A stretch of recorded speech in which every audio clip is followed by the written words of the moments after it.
Back with a little something that I like to call Real Talk Reviews, where I review movies, TV shows, music, etc. And today we're going to be reviewing, if you can't already tell from the picture, the Amazon original movie Air. And basically what this movie is about, to sum it all up, is Nike's partnership between Jordan and how that whole play came about.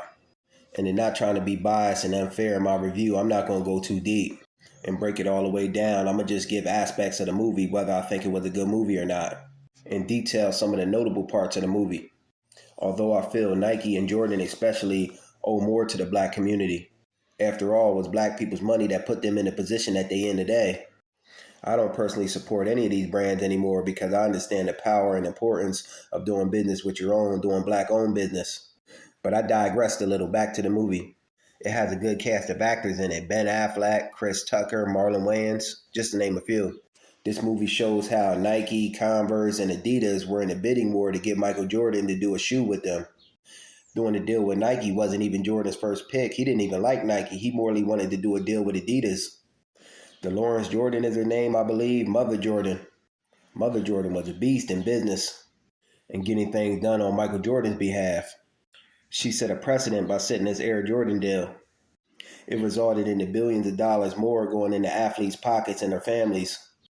Mother Jordan was key in the business deal between Nike and Jordan. She said the shoe needs to carry their last name. And she also said Michael Jordan will own parts of his shoe. And this was the first time something like this happened in history, an athlete owning parts of his shoe and getting revenue off of it.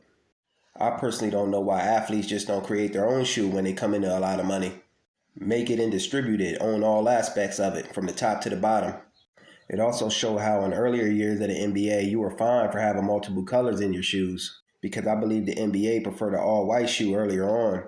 But the Air Jordan was the first shoe, I believe, according to the movie, that introduced multiple colors in a basketball sneaker. And they weren't allowed to do so, and Nike just said, "The heck with it, we'll pay the fine," for him to be able to wear the shoe during the games. But now I believe they lightened up and backed off of this rule of having multiple colors. And this was in part to the Air Jordan, according to the movie. Also, this movie showed a lot about Sonny Vaccaro, I believe his name was. It shows how the wherewithal in terms of recruiting and understanding the game of basketball a lot came from him at Nike. From what this movie shows, Sonny was key in Michael Jordan even coming to Nike. Sonny also went on to become key in the 2014 O'Bannon versus the NCAA, I believe. It was a class action lawsuit that demanded colleges compensate student athletes for commercial use of their name and likeness. But this movie was a good watch. I recommend it. It showed you how business deals and things like that are put together. Peace.